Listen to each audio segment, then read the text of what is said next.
Hi guys, welcome to this lesson, which is the minor section of Autumn Leaves, the continuation from last week's lesson where we focused on the major section. This week's is looking at the minor section and how I approach the minor section. So here we go.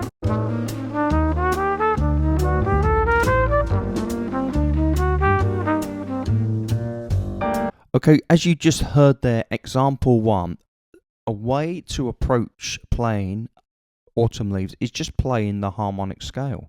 So we see there I'm playing A minor harmonic scale, and all I do is when I'm playing the B chord, the B minor 7 flat 5, I just play that same scale but start on the B.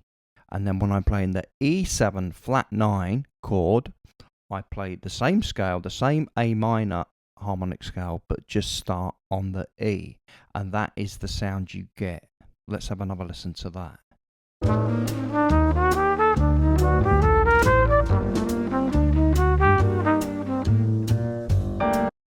So that can be a way to, the easiest way to approach playing over a minor 2-5-1. There are many, but that's the easiest way, I think. And when I look at players like Chet Baker, that pretty much looks like what he is doing most of the time. Okay, here is another way that I learned. This is the first way that I learned, but it can be quite confusing, and it involves learning lots of scales. Let's have a listen to number 2.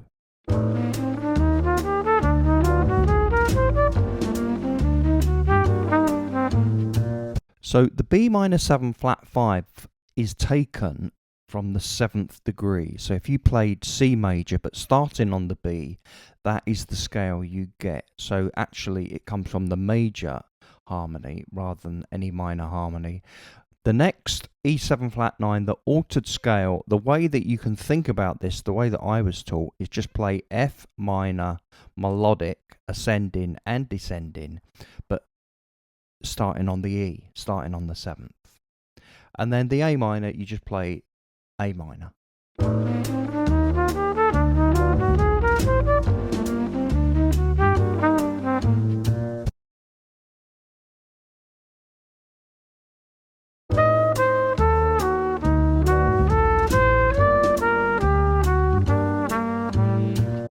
Okay, another way to approach this is thinking in diminished. So I think of the E7 flat 9 as diminished. I first became aware of this many years ago. I also try and play now and again a little bit of gypsy jazz violin, and it was in a book there. And I've also heard some of those old, like Stefan Grappelli back in the day, playing that type of melodic approach to that minor 2-5-1. So even the B minor 7 flat 5 and the E7, you play the diminished, because when you play the E7 flat 9 with that flat 9, omit the E and replace it with the F, you get that diminished. And so for those two chords, you can use just diminished.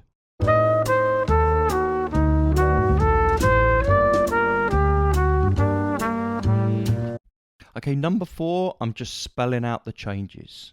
Let's have a listen to that.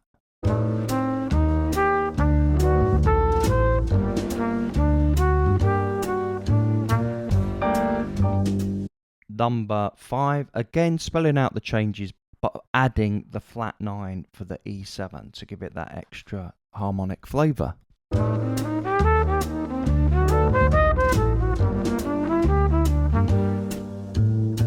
So as what we did last week with the major harmony, something you can try to really get in your ears and really helps the listener to understand how you are spelling out the changes is to try and learn to hear the guide tones. And so the guide tones, the 3rd to the 7th to the 3rd to the 7th to the 3rd.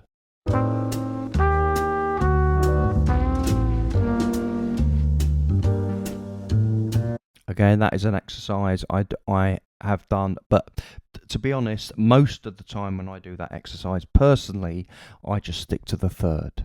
Okay, so here you can see I am just outlining changes, playing chromatic enclosures.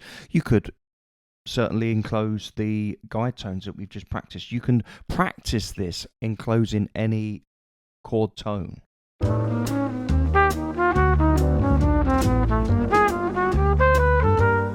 Number 9, we are looking at descending using chromatic enclosures.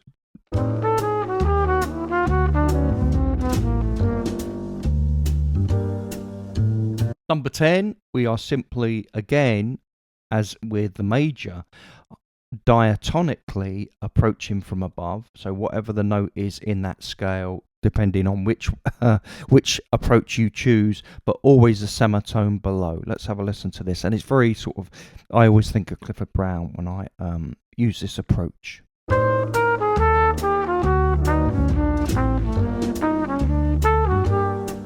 Number 11, using that scale fragment, that Tom Harrell. I became aware of Tom Harrell playing this, but of course there are many other players that use these this pattern. But it's a great thing to get under your fingers, and it can really just get you through some tricky changes, okay? And you just play that scale, but starting on a chord note. So as you can see there on the B minor 7, I'm playing the root, then the third. Then that takes me to the root and the third, and then the root and the third of the next chord. So you're really spelling out those changes for the listeners.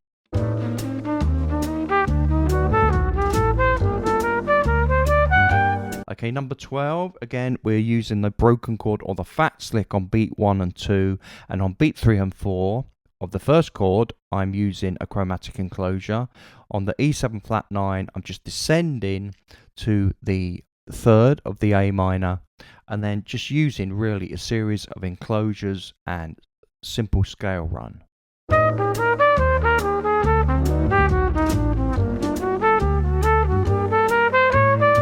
And then number 13 is the same.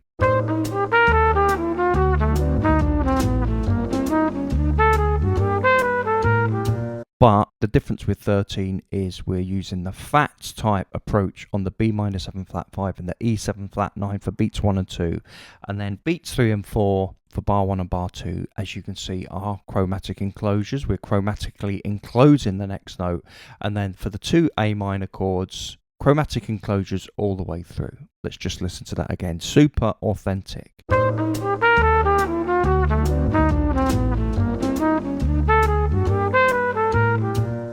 And then number 14, I'm simply running the scale. So you can see for the B minor 7 flat 5, I've chose to play C major starting on the 7th because there's no G sharp.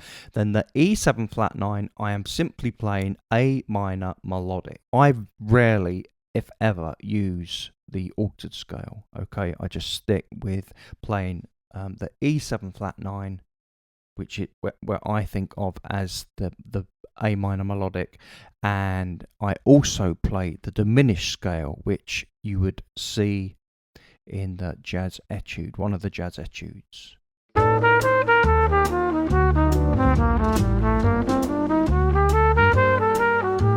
And again, a simple scale exercise using C major starting on the 7th for the first chord, and then A minor melodic scale or notes for the E7 and A minor.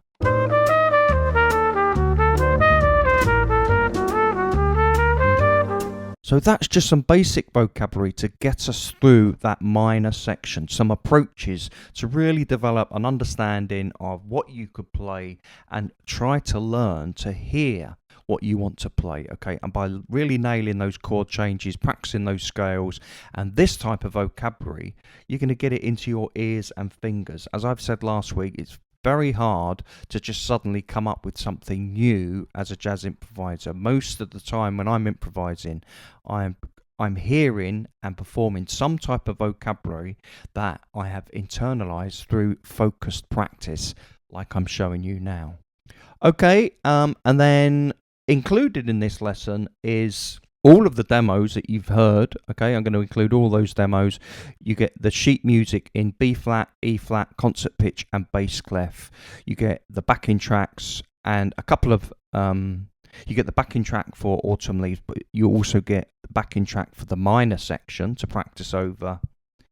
And then you get Etude 1 and Etude 2. So let's listen to Etude 1.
And here we go with Etude 2.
So if you check out the vocabulary in both Etude 1 and Etude 2, you will find I am using quite extensively vocabulary from last week's lesson on the major section and this week's lesson on the minor section.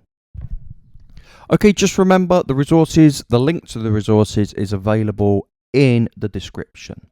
Please remember to give the video a like and a share, and I'll see you in the next lesson. Bye for now.